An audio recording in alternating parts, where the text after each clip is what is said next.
Pues muy buenas tardes, amigos de Arcadia Zona 51, ¿qué tal estáis? Espero que estéis todos muy bien. Bueno, hoy tenemos un programa especial porque vamos a hacer nuestro compañero Guillermo Berman y yo una entrevista que teníamos pendiente desde hace tiempo con Ibiza Melián, una escritora de la que ya tuvimos el placer de sortear su último libro aquí en Arcadia Zona 51, La corrupción inarmónica, y que ya nos acompañó hace muy poquito Ibiza en un programa que dedicamos a la simbología y a la espiritualidad. Ibiza Melián, te damos la bienvenida un día más a Arcadia Zona 51 y muchísimas gracias por haber aceptado esta invitación. Gracias a ustedes, siempre es un placer compartir con gente que está interesada en el simbolismo y más con los espectadores de tu canal, que ya veo que tienes una comunidad muy participativa. También Guillermo, por cierto, que lo sigo detenidamente en YouTube. Por supuesto, el placer es nuestro y Guillermo Berman, quien ha tenido el placer bueno, me ha concedido tener el honor, porque el honor es mío, de acompañarme en esta entrevista a Ibiza Melián. Cuando se lo propuse no se lo pensó, así que Guillermo, bienvenido a tu casa. Pues, Jero, encantado de volver a estar aquí de nuevo contigo y sobre todo en esta ocasión tan especial como es la de poder participar en una entrevista con Ibiza Melián, ¿no? Y lo dicho, es mutuo, ¿no? El canal de YouTube de Ibiza Melián, más interesante no puede ser. Los vídeos son como a mí me gustan los vídeos, cortos y claros, ¿no? No hace falta tampoco, cuando uno sube un vídeo de un tema, grabar 40 minutos, a no ser que sea una entrevista, ¿no? O ya una charla un poco más amplia. Pero la verdad que tanto los libros de Ibiza como su participación en redes es impecable, diaria, periódica y clara, ¿no? Muy informativa. Tenéis, por cierto, decirle a toda la gente que el link al canal de YouTube de Ibiza Melián y a su página web está en la descripción del vídeo, así como los de Guillermo, por supuesto. Así que, Guillermo, yo te voy a dar el timón del programa para que conduzcas tú un día más, porque ya tienes 2 o 3 programas que son tuyos, exclusivos, la música de la cábala en Arcadia Zona 51. Así que cuando quieras, pues comenzamos esta entrevista a nuestra amiga Ibiza Melián. Bueno, a mí me gusta empezar por el principio, digo siempre, ¿no? Yo creo que lo he mencionado en varios vídeos ya. Y para comenzar por el principio, lo que a mí me interesaba a priori, una primera pregunta que tengo, una duda que me rondaba la mente de hace muchísimo tiempo es, a la hora de tú emprender tanto la redacción de un libro como cualquier vídeo que realice, tu fuente principal de información sobre la que tú recabas esa información, ¿está basada en libros o está basada incluso, pues, como hacemos todo el mundo también, ¿no? El seguir ciertos maestros o a quien consideremos personas que nos enseñen cosas nuevas, tanto en redes como en televisión, etcétera, ¿no? Yo creo que las herramientas son cuantiosas en esta época y me interesaba eso, saber, por ejemplo, cuál es tu fuente principal a la hora de recabar información. Me alegro que me hagas esa pregunta y además tú que eres un experto en cábala, dicen en cábala que de cualquier persona puede convertirse en un maestro. Yo creo que las fuentes son infinitas, pero sí es verdad que quizás por defecto, yo soy doctora en ciencias sociales y jurídicas y muchas veces en la vida académica se nos insta a consultar fuentes bibliográficas de gente experta en la materia, inclusive artículos científicos. Y desde luego yo creo que en la red podemos encontrar muchísima gente con conocimientos y con sabiduría. Para mí, yo tengo que decir, lo dijimos en el programa anterior, yo me he criado dentro del contexto cultural cristiano en Europa occidental, y para mí determinadas culturas eran algo diferente, no eran algo cercano. Entonces poder acercarme y conocer su contexto, gracias a las redes he podido encontrar gente que me ha marcado pauta. Por ejemplo, para hacer mi libro de La corrupción inarmónica, pues tuve que dar cursos de cábala. Por ejemplo, Mario Chabán se convirtió en un referente, seguido a algunos cursos con él. y poder seguir y continuar y a partir de ahí indagar otros temas. Después, por ejemplo, yo no soy teóloga, yo estudié Derecho y como digo, soy doctora en Ciencias Sociales y Jurídicas, con máster en Derecho de Administraciones Universitario de Administraciones Públicas, con lo cual, al no ser teóloga y utilizar la religión desde el contexto para aplicar a los problemas políticos, sociales actuales, tuve que acercarme lo que es desde esa parte de teología. Y gracias a la red encontré una persona que me facilitó unos cursos de un catedrático de la Universidad Complutense de Madrid, de que él lamentablemente falleció hace 25 años. Y las clases eran de 25 a 30 años. Pero todos sus alumnos recopilaron una serie de material, todos sus cursos los subieron a la red, tienen un canal de YouTube. Él era el profesor Oliver Montserrat, Antonio Oliver Montserrat, y gracias a él pude casi hacer una maestría entera de lo que es toda la teología y el contexto cristiano. O sea, que para mí la red tiene muchísimas bondades, permite conectar con gente diferente, permite una apertura de mente, de posibilidad y de ver la perspectiva desde un punto diferente. Cualquier persona puede ser un maestro, como decimos, y yo creo que hay contenido muy, muy interesante. La respuesta ha sido igual de amplia, ha sido igual de enriquecedora que la forma en la que lo ha llevado a cabo. Narrar una historia que yo no lo había escuchado nunca así, ¿no? Alguien que fallece y sus alumnos recaban información para luego seguir manteniendo ese proyecto. Sorprendente. Yo quería, dime, Visa.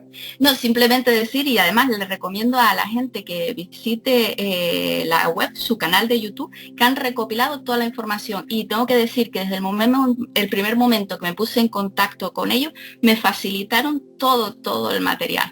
Por eso, para poder hacer un estudio riguroso sin venir desde el campo de la teología, para mí fue un encuentro brillantísimo y desde luego también muchísima otra gente. O sea que en la red podemos encontrar y vemos también no solo ya gente que a lo mejor tiene interés, sino también desde el mundo académico se abren a la red y abren sus conocimientos para poder compartir, porque al final el saber y quedártelo para ti no sirve de nada, tiene que tener una utilidad y como dicen en la Cábala, para poder aprender, seguir aprendiendo, tienes que compartir ese conocimiento, de eso se trata. Y al final, todas las mentes reflexionando sobre un tema, podemos enriquecerlo y podemos avanzar y progresar.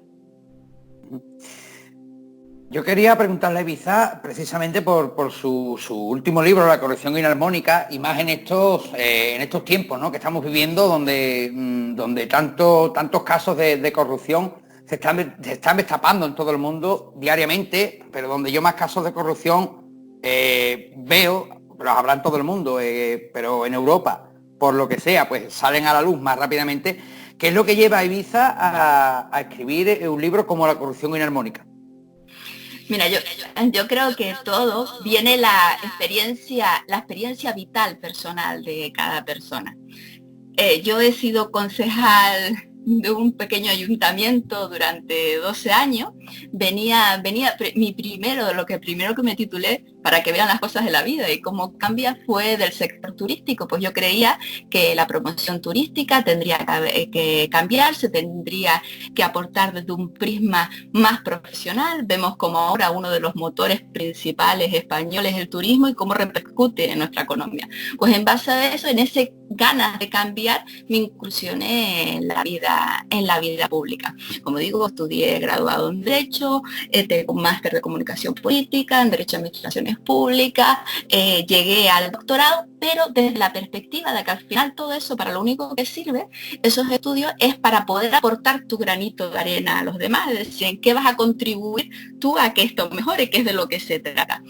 Pues yo veía que había determinadas formas que daba igual que las hiciera Pedro, Juan o María, llamase como se llamase. Al final el sistema produce unos ciertos fallos.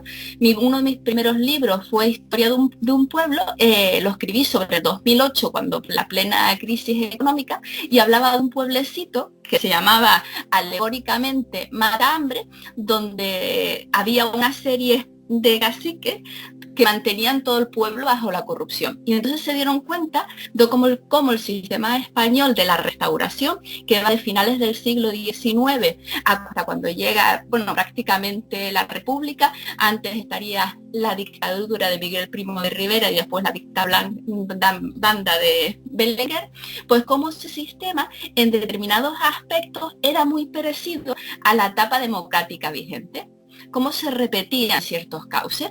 Entonces ahí, en ese libro, empecé a mirar que en España hubo un movimiento que se llamaban los krausistas, donde Kraus tuvo una gran importancia. ¿Y quién era Kraus? Kraus era un filósofo alemán, pero que había sido masón. Entonces él lo que cogió fue todo ese conocimiento de la masonería y plasmó todo un articulado filosófico.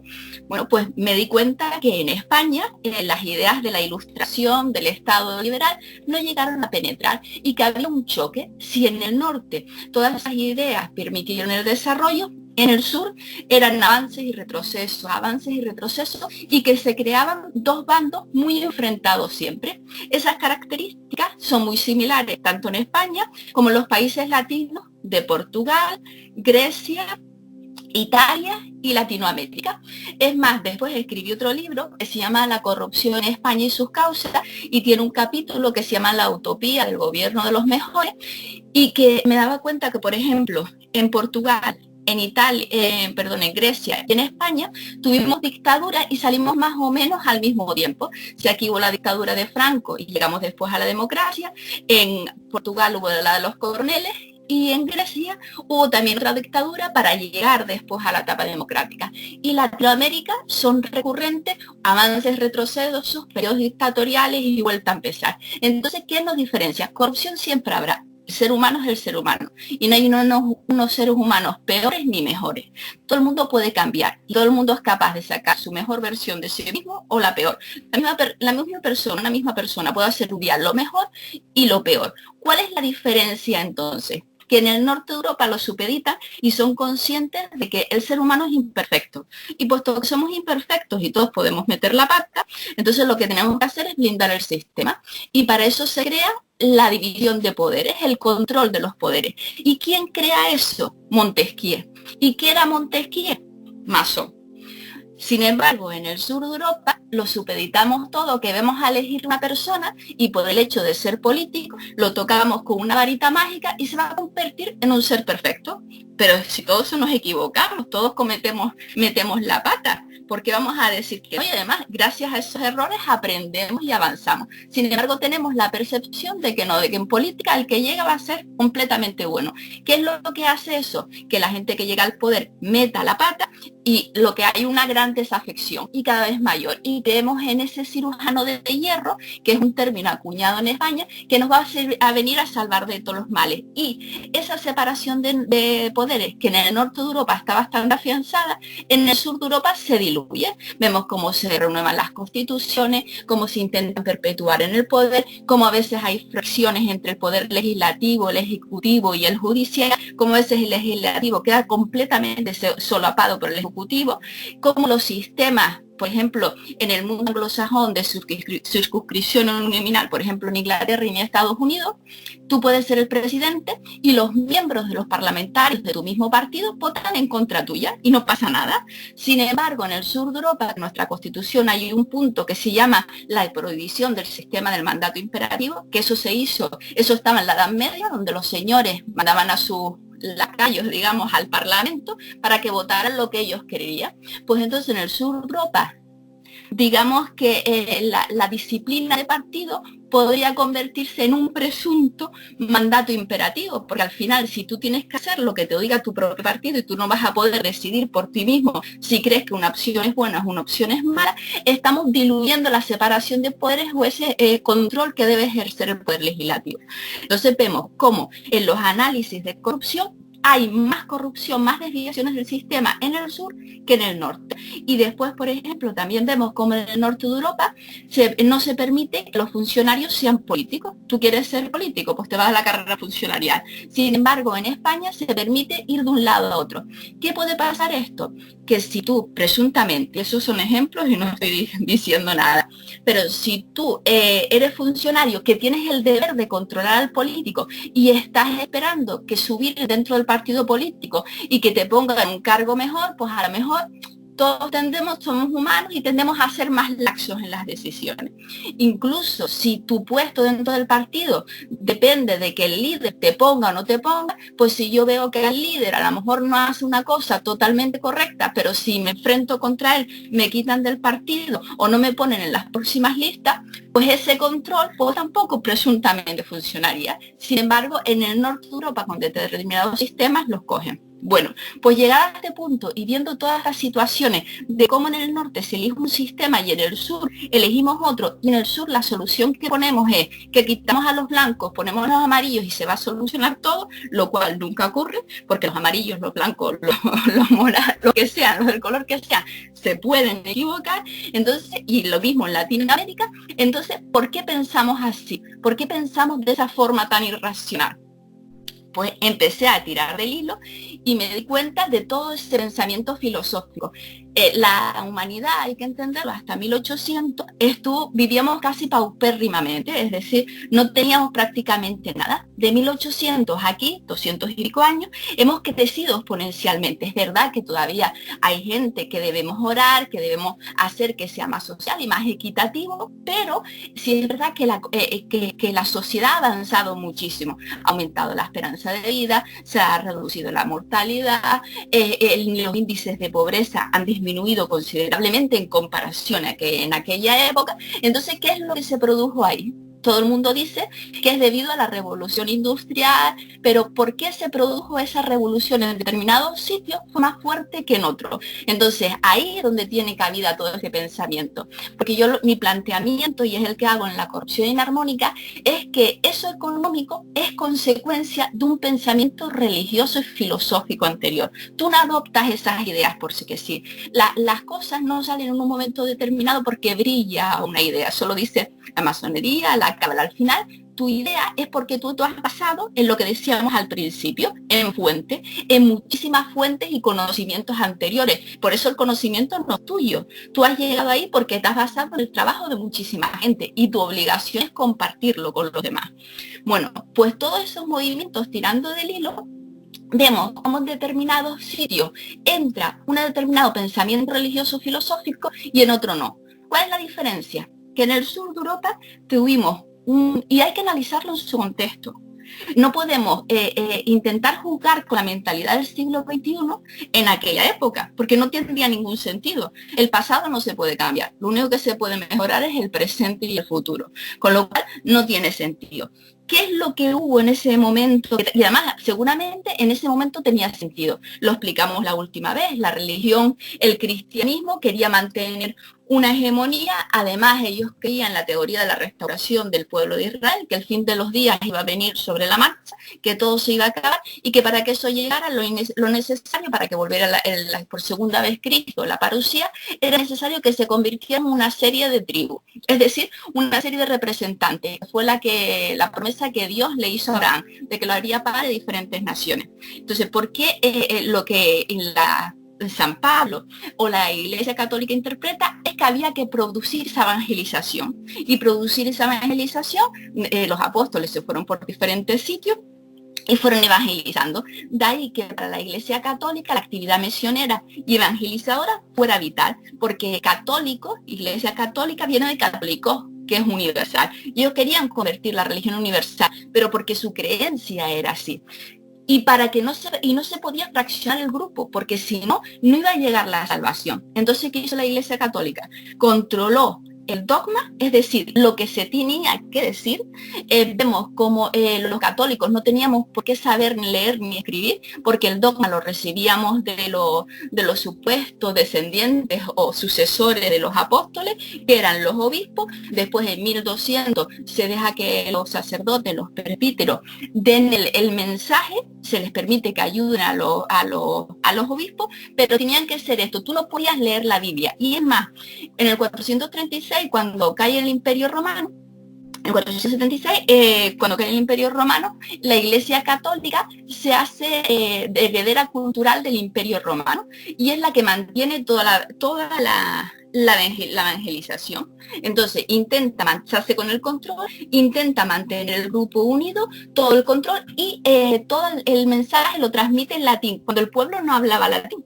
Solamente cuando ya empiezan las reformas luteranas es cuando se empieza a hablar en lengua vulgar. Las personas iban a la iglesia y la aprendían a través de símbolos, imágenes, pero no se entendía lo que decía.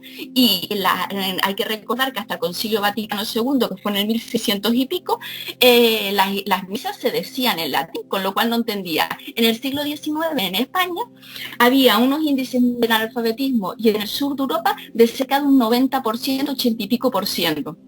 Y en Latinoamérica, que eran herederos culturales, lo mismo. Entonces hubo un control férreo, que además ellos creían que tenían que controlar el mensaje, como decimos, tenían que controlar quién debía decirlo, y no podía haber desviaciones para que no. ¿Y qué hicieron? Crearon la Inquisición.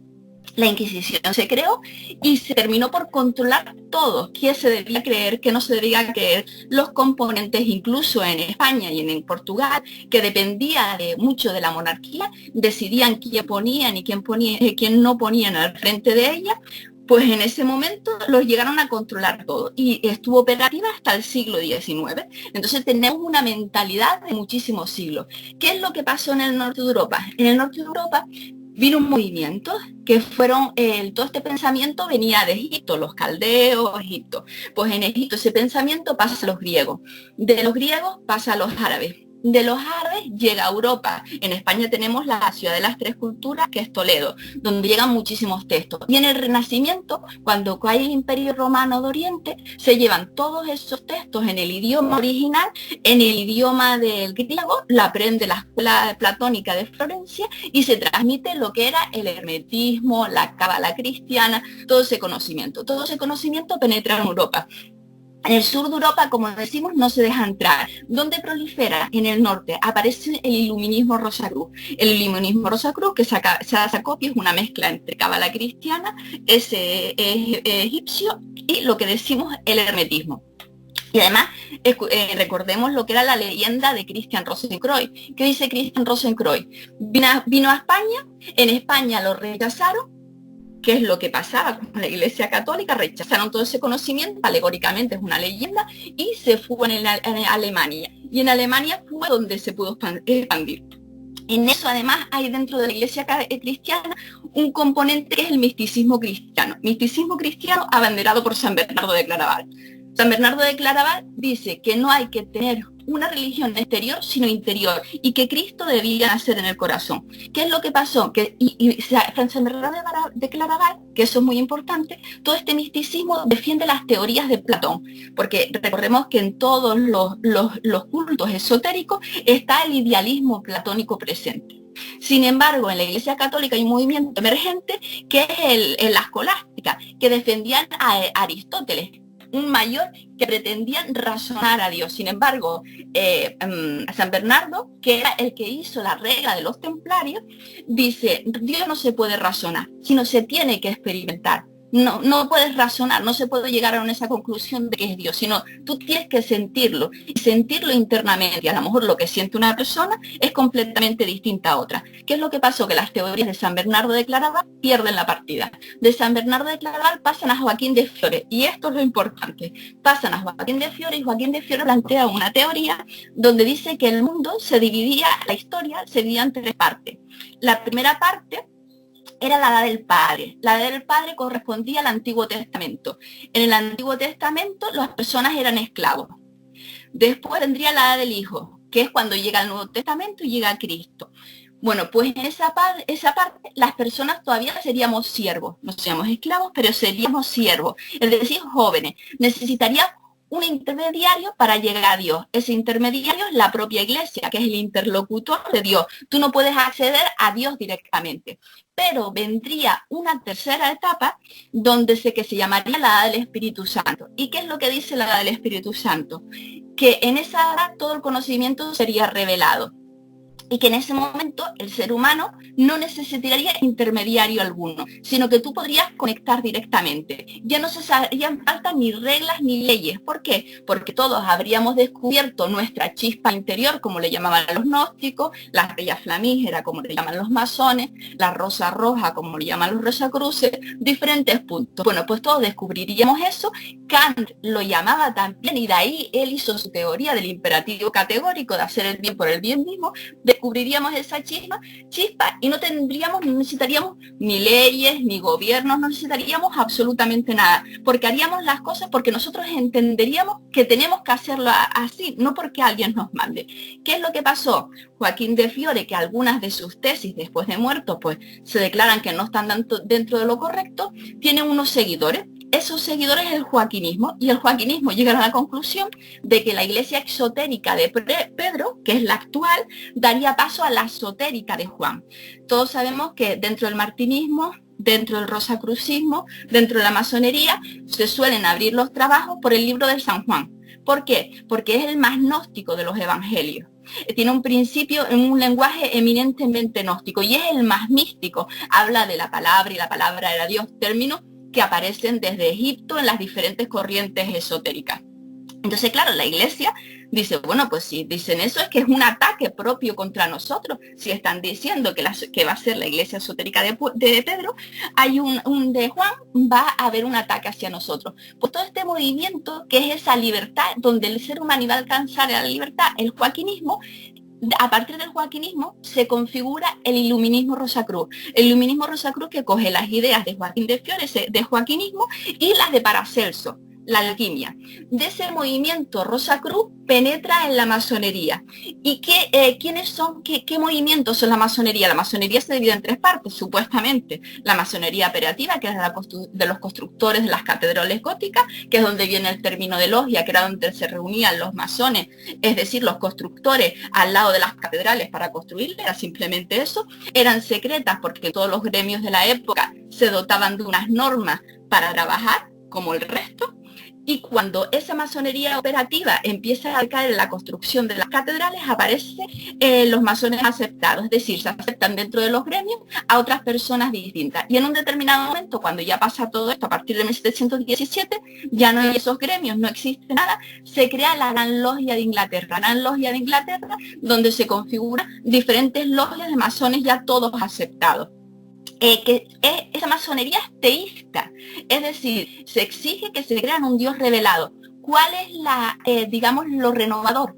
Que permite, en una época donde había todavía reglas de religión, donde el cristianismo quería rescatar la república cristiana, donde Cristo era sacerdote y rey, y el Estado y la Iglesia estaban combinados, ellos dicen, no, nosotros nos podemos reunir con cualquier persona, ya sean cristianos, ya sean católicos o protestantes, musulmanes, o siempre que tengan un libro revelado, o judío, incluso el zoroastrismo, porque en el zoroastrismo también hay un libro revelado. Cualquier religión que crean un Dios revelado y que tengan un libro, podrían participar con ellos. Sin embargo, los cristianos decían, no, si nosotros somos la religión, ¿cómo podemos hacer eso? Además, ellos cogen todo el pensamiento de, como decimos, esa idea de la máxima libertad se empieza a conjugar, aparece Pico de la Mirándola con el discurso de la libertad del hombre, donde habla en el Renacimiento de que hay un hombre plenamente libre, donde que no depende de ningún poder y que además depende de él el ser mejor o peor. No hay tu desgracia o lo que a ti te pase no depende de alguien externo, sino es culpa tuya. Entonces tú mírate hacia el interior para verlo. Bueno, pues todo este pensamiento recala en este movimiento y se preñan los principios del Estado liberal. ¿qué dicen los principios del Estado liberal? Libertad de pensamiento, que no se puede mantener el poder en manos de unos pocos, que hay que separarlo, lo cual era revolucionario, porque era ya el nuevo régimen en contra del antiguo régimen, de la sociedad feudal, las monarquías absolutas. Entonces, cualquier despotismo, cualquier dictadura, siempre va a atacar a estos movimientos, porque al final lo que te están diciendo es, si tú eres libre, solo necesitas un gobierno para que regule, que convivamos, pero tu plan de vida es tuyo y ningún gobierno se puede meter en tu vida ni te puede controlar, con lo cual todas las monarquías, todas las dictaduras la han perseguido. Masonería o movimientos esotéricos que persiguieron tanto Franco como Salazar en Portugal, como Mussolini en Italia, como Hitler en Alemania, como Stalin, los comunistas en Rusia, el comunismo. Trotsky llegó a decir que había que matar a fuego rojo a todos los masones, y el único país del mundo, la masonería estaba prohibida, el único país del mundo en el que se permite la masonería es Cuba, y en Cuba, porque debido a su situación paupérrima en la que vivían las personas, hay una cosa en la masonería que es que ellos deben ayudar a los demás, Entonces, ¿qué se hacía? Se permitía la masonería para que si alguien se moría o pasaba algo, que se ayudasen entre ellos, con lo cual el Estado, poco más que ya no necesitaba ayudar a estas personas. Bueno, pues todo este movimiento se crea. ¿Y qué es lo que pasa en Europa? Que las élites políticas lo asumen. Es más, por ejemplo, ponemos el caso de Suecia. En Suecia, los principales monarcas eran masones. Entonces, todo este pensamiento penetra. Sin embargo, en España, el único rey masón que hubo fue el hermano de Napoleón. Ningún otro rey masónico. Y en Italia, idem de idem. Los únicos monarcas masones que hubieron fueron los familiares de Napoleón. Nada, absolutamente nada. Con la Inquisición, con lo que todo ese pensamiento no penetró y se cortó, tenemos cómo se han perfilado unos postulados en el norte donde ellos afianzaron y abrazaron el Estado liberal completamente, y en el sur no. De ahí que a la hora de nosotros crear nuestros sistemas políticos que inciden en la política y en lo social, veamos esa diferencia. Por eso muchas veces en estos temas, cuando se dicen, bueno, esto es por gusto, porque se tiene que estudiar, no, si no entendemos el origen, no vamos a poder dar soluciones coherentes a los problemas sociopolíticos actuales, porque son problemas complejos y las cosas no se solucionan con una varita mágica. Entonces hay que entender, dar un diagnóstico acertado para una correcta medicina. Y pongo un ejemplo más y ya para acabar y que puedan participar. En Suecia había una corrupción galopante. A finales del siglo XVIII. Habían perdido su batalla contra Rusia y estaban en la misma situación que España. ¿Qué pasó en España? Nosotros perdimos las últimas colonias de ultramar. En esa pérdida fue una catarsis para los españoles del Felipe II, el imperio donde no se ponía el sol. Lo habíamos perdido todo. Teníamos, como decimos, un analfabetismo galopante, unas discrepancias dentro del Estado abismales de haberlo tenido todo. No entendíamos cómo habíamos llegado a esa situación. Pues en Suecia era idem de idem. ¿Y qué hicieron en Suecia? En Suecia, de una corrupción galopante, de una población que tenía una desafección hacia sus poderes políticos porque la habían perdido todo y está en una situación mal, llega un momento que llega un masón y reforma el sistema, abraza los principios liberales y los implanta. Y era un masón. Y como decimos, la monarquía, cada uno de los monarcas pertenecía a la religión. Lo mismo en Bélgica, lo mismo en Inglaterra, lo mismo en Holanda, en Alemania los dirigentes. Entonces las logias se convirtieron en academias de formación, donde los primeros grados, en el de aprendiz, compañero y masón, te enseñaban los principios esotéricos, pero en los altos, por ejemplo, en Rito José y Aceptado, que pertenece a la Gran Logia de Inglaterra y es uno de los movimientos con más adeptos, pues en eso, del grado cuarto al 33 tienes un conocimiento esotérico y un conocimiento exotérico. Y el otro conocimiento exotérico es intentar inculcar los principios de libertad del sistema liberal. Libertad de expresión, impuestos directos y no indirectos, no dejar el poder en manos de unos pocos, institución del jurado, es decir, que no sea una persona, sino que sea un jurado, el Tribunal Constitucional, en la salvación de los derechos fundamentales, intentar a la población por todos los medios de que estudien, de que la educación es la que libera. ¿Por qué? Porque en la leyenda de los masones ellos dicen que uno de los principales males de las miserias sociales es la ignorancia que es la que produce la guerra. Entonces, como todo este conocimiento, lo importante es cómo todo este conocimiento pergeña dos mentalidades distintas, una en el sur donde jamás llegó y una en el norte, que tiene implicaciones a la hora de decidir. Y después la última apunte, que también lo pongo en mi libro. ¿Qué producen todos estos movimientos esotéricos? Eso se ha descubierto con la ciencia. Cuando las personas se reúnen en ese culto, los rituales, el compañerismo, hace que se produzca en las personas una hormona que se llama la oxitocina. El cerebro genera oxitocina y esa hormona lo que hace es que seamos más altruistas, estemos dispuestos a ayudarnos a los demás, tengamos una bondad. Hay un científico, Paul Sack, estadounidense, que le llama la hormona de la moralidad y se ha estudiado cómo esa hormona al final genera sistemas más exitosos, sistemas más progresivos. Por ejemplo, el libro de Adam Smith, que se le considera el padre de la economía mundial, en el que este libro él tiene la teoría de los sentimientos morales. Entonces él habla de que la ética tiene que llegar a la economía. Una economía sin ética no es con una economía, porque en una transacción económica tienen que ganar las dos partes. No es yo lo gano todo y tú te quedas con nada, porque eso no sigue llevando, corta las negociaciones, y en las próximas si yo lo gano todo y tú no ganas nada, tú te sentirás mal y no habrá un intercambio comercial posteriormente, porque tú pensarás que yo te he engañado. Entonces lo que crearás es un enfrentamiento. Por eso es tan importante la teoría de los sentimientos morales en la ética. Bueno, pues esa hormona en esos países donde se han generado todos estos movimientos se tienden a ayudar más.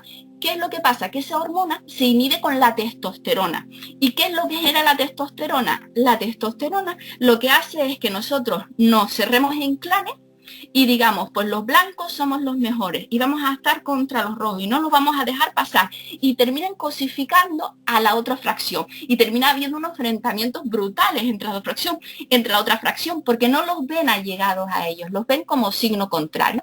Y en España, ¿qué es lo que tenemos? Las eternas, que como lo denominó Ortega Gasset, y muchísimos más, lo dibujó también Goya en su cuadro Duelo a garrotazo, las dos Españas, esas dos Españas que están internamente enfrentadas y que son incapaces de reconciliarse. Decía Salvador de Madariaga que la idea o el objetivo era llegar a la tercera España, la integración y el progreso. Pues todos estos movimientos, todos estos conocimientos y todas estas culturas, al final científicamente se ha podido explicar, o se empieza a poder explicar por qué unas tomamos una decisión y otros de otra. Esto no quiere decir que los españoles ni los latinoamericanos seamos peores. Esto lo único que quiere decir es que, como en todo, tenemos que conocer nuestras fortalezas y nuestras debilidades. Entonces, si conocemos cuáles son nuestras debilidades, podremos mejorar. ¿Que podemos cambiar? Por supuesto. Puesto, como decía Pico de la Miranda en el Renacimiento, todos somos capaces de todo. No depende de nadie más, sino de nosotros hacer lo mejor o lo peor. Gracias. Pues la verdad, Guillermo, se puede decir más alto pero no más claro, porque es un lujo tener a invitados así, porque da gusto escuchar una explicación no solo tan amplia, sino tan clara, ¿no? No se te escucha, Guillermo. No.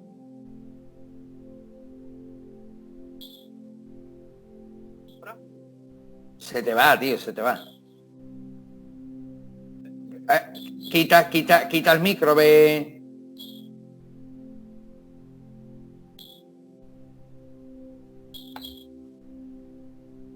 A ver, ¿ahora? Ahora parece que sí. No, estaba diciendo que para hacer muchísimos apuntes y para volver a ver el programa en varias ocasiones, no mucha información de golpe, y sí que es interesante repasar punto por punto y lo que decía Ibiza, ¿no? De tratar de mejorar esta situación en base al conocimiento de la causa, ¿no? De qué nos ha llevado hasta aquí. Yo creo que, ya te digo, ha sido un repertorio para hacerse muchos apuntes y revisar muchísimo cada uno de los puntos. Sí, porque además no solo nos lo explica, sino que además se aprende, porque aprendemos cosas y apoyo totalmente eso que tú has dicho, de repasar el vídeo, tomar apuntes y apuntarlo todo bien y repasarlo, porque ciertamente es muy, muy interesante. Vamos a pasar a la siguiente pregunta, Guillermo, si te parece. Sí, esta va a ser un poquito más cortita, es algo más personal. Y una de las cosas que me interesaban era saber, por ejemplo, si tú consideras haber tenido alguna vez una experiencia paranormal o una experiencia concreta a la que tú no hayas podido llegar a una conclusión lógica del por qué, ¿no? No. No. Yo es que ya te he dicho que iba a ser cortita. No, yo tengo que decir que no. Es más, mira, si algo he aprendido a la vez del estudio, todos estos movimientos, que al final en la esencia, además, yo felicito a los que ven este programa, porque muchas veces que eso se ve como algo anecdótico, para que vean de dónde está el origen de muchas cosas. O sea, lo importante es conocer todo esto. Bueno, pues en estas corrientes, y como decíamos anteriormente, de lo que se trata es de llegar, bueno, que tú sabes muchísimo más que yo de Cábala. Al final los judíos dicen llegar a la Debekut, a la unificación con el Señor. En el sufismo se habla de Tawhid, y en los cristianos hablamos de que el renacimiento de Cristo en el corazón. Eso lo decía el maestro Eka, que fue uno de los grandes místicos cristianos. Bueno, pues para conseguir, cuando tú consigues eso, esa unidad, no tienes intermediario, ya no necesitas de nadie más, tu conexión es directa. Entonces, cualquier cosa que tú intentes hacia mí, como dice, es que alguien presuntamente me está intentando hacer mal de no sé qué, pues cuando tú has llegado a ese punto, nada ni nadie te puede afectar a ti, porque tú dependes directo, estás liberado de todo. Cuando tú en la Cábala has llegado al dar e intentas, a Keter me imagino que nunca se llegará, pero intentas llegar hasta ahí, ya nada te puede afectar, ni talismanes, ni nada. ¿Por qué? Porque ¿qué dicen todas las religiones al final? Que tu conexión tiene que ser directa con Dios, que no te puedes crear ídolos, no te puedes crear imágenes, no te puedes... Y lo de intentar con un intermediario determinadas cosas, o creer, eso que significaría superchería, idolatría al final. Entonces, llegados a este punto, lo que hablan todas estas corrientes es que si tú estás seguro, intentas hacer las cosas, te equivocarás correctamente, ya puede venirse el mundo abajo, que tú vas a seguir hacia adelante. Entonces, lo que tenemos que hacer es creer en nosotros, y como decíamos al principio, nos equivocamos infinitas veces, y a veces, aunque nosotros es más fácil echarle la culpa a los demás, tenemos que analizarnos y decir, oye, pues metí la pata, no pasa nada, si es que no pasa nada, si es que lo mejor es aprender de los errores, tampoco vamos intentando hacer las cosas de no perjudicar a nadie y haciéndolas de buena fe, te vas a equivocar, pero vas a aprender, porque al final la vida es eso, un aprendizaje. Supuestamente venimos aquí para aprender, para intentar mejorar y progresar, no para mantenernos. O sea que no. Por supuesto. Por eso que yo siempre, cuando hablo en privado con Guillermo, siempre le digo, y él me lo dice a mí, que le gusta, ¿no? Y a mí me gusta la manera que tenemos de hacer los programas, porque siempre, ¿verdad, Guillermo? Intentamos tener, cuando es un programa a lo mejor dedicado a temas paranormales, intentamos tener siempre la vertiente de los parapsicólogos, por así decirlo, pero también la vertiente científica, porque aprendemos todos de todos, y siempre es bonito abrir puntos de vista y abrir los ojos y la mente a otros horizontes, ¿verdad, Guillermo? Es algo que siempre... Claro, yo soy partidario de eso, siempre de tener otros horizontes y... Por supuesto, pero también, por supuesto que sí. También digo una cosa, yo creo que hay muchas cosas, como lo dicen también Guillermo, que es más entendido que yo, sabe, lo del SOP, el secreto. Al final todo el conocimiento está creado, pero nosotros no lo tenemos. Entonces hay que desvelarlo, hay que intentar revelarlo. Lo que nosotros, seguramente si nos vamos a la Edad Media y cogemos una vacuna, para ellos era magia. Cuando hablamos de los alquimistas, hablamos de Paracelso, es que era mago. Al que al final Paracelso era un médico. La sífilis, que era una enfermedad que se moría muchísima gente, pues gracias a Paracelso descubrió un medicamento que se utilizó hasta hace un siglo, recientemente se utilizaba lo que él había, y lo que mezclaban eran plantas, las que llamaban presuntamente brujas, que, bueno, aparte de todo el machismo que se utilizó contra las mujeres en determinados momentos y que viene de determinadas connotaciones, lo que se hablaban es que al final eran mujeres que conocían conocimientos ancestrales, que era de mezclar plantas. Oye, esas plantas, ¿dónde se mezclan? En los laboratorios. Es más, los alquimistas, hay un libro que se llama el Mutus Liber. En el Mutus Liber su emblema es ora, lee, relee, trabaja y encontrará. De lo que se trabaja, de lo que se trataba era de aprender ese conocimiento y mejorar. ¿Y cuál es uno de los nomenclaturas, de los nombres que tenemos para la ciencia hoy en día que se utiliza? Laboratorio. Por laboratorio venía de los alquimistas, porque era ora, es labora. Es decir, y que venía de los benedictinos, también lo utilizaban este lema. Es decir, trabaja, y si Dios te lo permite, cuando tú reces mucho, pues al amor te da ese don y gracias a él podrás llegar a algo. Pues al final todo eso que en aquel momento se veía magia, hoy la ciencia lo ha visto poner en su punto. Y todavía tenemos un gran desconocedor y digamos que todavía no hemos llegado a todos sus vericuetos de qué es lo que se produce en nuestro cerebro.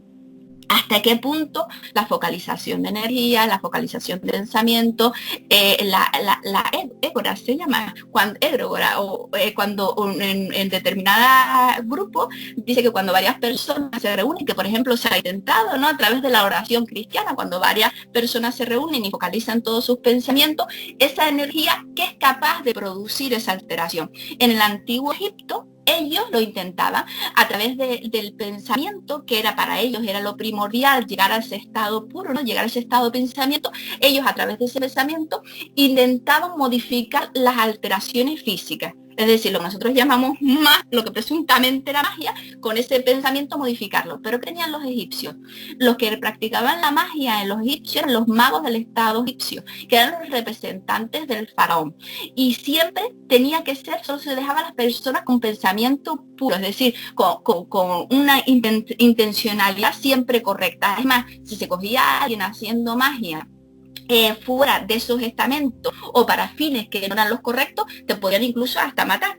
Y hay un lema en el Talmud en el que dice 10 medidas de magia bajaron al mundo. Egipto se llevó 9 y el resto del mundo la otra. Pero ¿qué era magia? Mucho de eso que ellos magia, la ciencia, como decimos, quería ponerlo conocimiento con hormonas como las que han descubierto, como la oxitocina, como la testosterona. Como decía Giordano Bruno, murió en el 1600, lo quemaron vivo en la hoguera por decir que la Tierra no era única, es decir, que no solo había vida en la Tierra, sino que había infinitos mundos como la Tierra con infinitas vidas, y lo quemaron en el 1600. En aquel momento que aquello pareció, la mayor abominación, hoy empieza a atisbarse que por qué tenemos que ser nosotros en un infinito universo los únicos. Llámese lo que se llame vida, lo que se podrá encontrar ahí, que no se sabe. Pues eso es la ciencia. Entonces, ¿qué es la magia? La magia es lo que, como decimos en la Edad Media, una vacuna. Si cogemos la ciencia, podemos muchas de esas cosas explicarlas razonadamente. ¿Hasta qué punto? Y todavía muchas de esas, yo creo que el ser humano es una de las máquinas más perfectas, la naturaleza, ¿no? Lo vemos un día y otro, cómo se recompone. Pues tenemos que seguir estudiando y valernos de ella.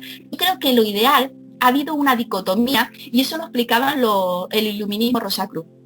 El iluminismo Rosacruz decía, cuidado, que el racionalismo excesivo puede llevar al fanatismo, nos puede llevar a sitios desviados. Lo decía el iluminismo Rosacruz, lo advertía San Bernardo de Claraval. Estamos hablando en el 1200, en el que se separara la religión con ese racionalismo excesivo.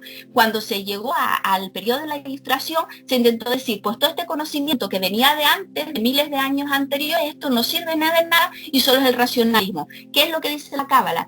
Que si tú la Jomá, la Biná, que es la razón, no la mezclas con la Jomá, que es la intuición, al final te puede llevar al fanatismo, al dogmatismo, al rigorismo, y no vas a alcanzar nunca el DAT, y en otras corrientes igual. Yo creo que por primera vez, después de esa contraposición férrea entre esa espiritualidad, entre esa conexión interna, entre todas esas cosas, con el racionalismo, se está llegando a un punto que los investigadores se han dado cuenta que, oye, ¿y por qué no combinamos?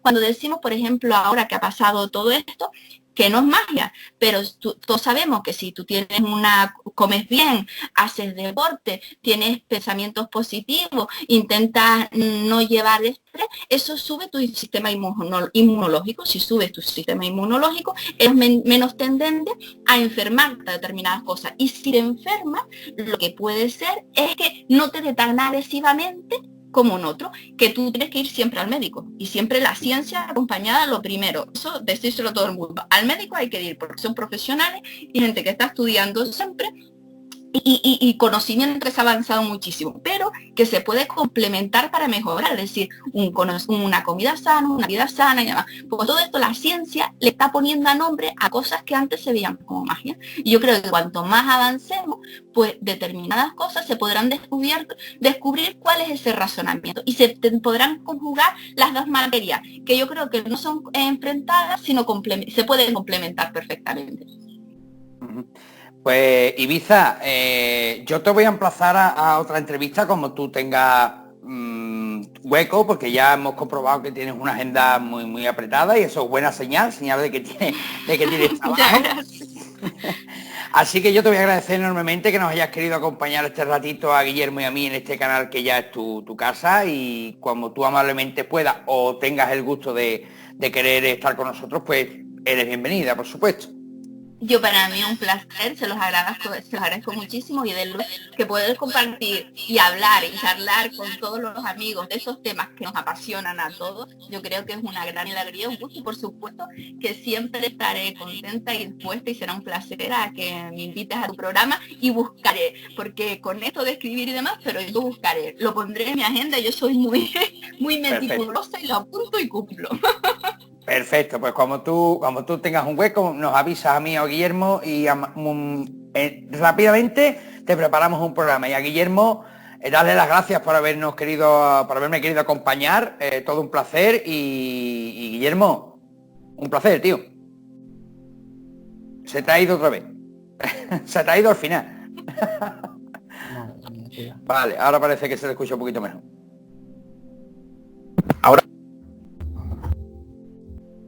Ahora, a ver, ahora. Sí. Perfecto. No, lo que iba a decir para finalizar, ¿no? Que se nos quedan muchísimas preguntas en la chistera. Con estas 3 primeras preguntas que ya te hemos realizado, vemos que tenemos para hacer miles de apuntes, o sea, emplazarte a otro programa como mínimo, porque esto da para estudiar muchísimo previo a volver a verte. O sea que antes de volver a verte ya tenemos que estar preparados para lo que nos vas a contar, porque es una información espectacular. Y yo te lo agradezco muchísimo, Ibiza, y como siempre a Jero también, por supuesto, de hacerme partícipe de esto y tener el placer de estar con vosotros dos aquí, ¿no? Así que muchísimas gracias y nos vemos en el próximo, espero que sea prontito. Sí, por supuesto, y además decir a la gente que, como hemos dicho al principio, en la descripción del vídeo tienen los enlaces a la página web de Ibiza Millán, a su canal de YouTube, y de Guillermo Berman también, y decirle que no se pierdan el canal Arcadia Zona 51 durante el mes de julio, porque va a estar muy interesante, con unos programitas muy buenos que os estamos preparando, en el que todos vamos a aprender y todos vamos a disfrutar, que al final es el objetivo de todo esto. Así que, familia, gracias por habernos acompañado y os esperamos en el próximo vídeo.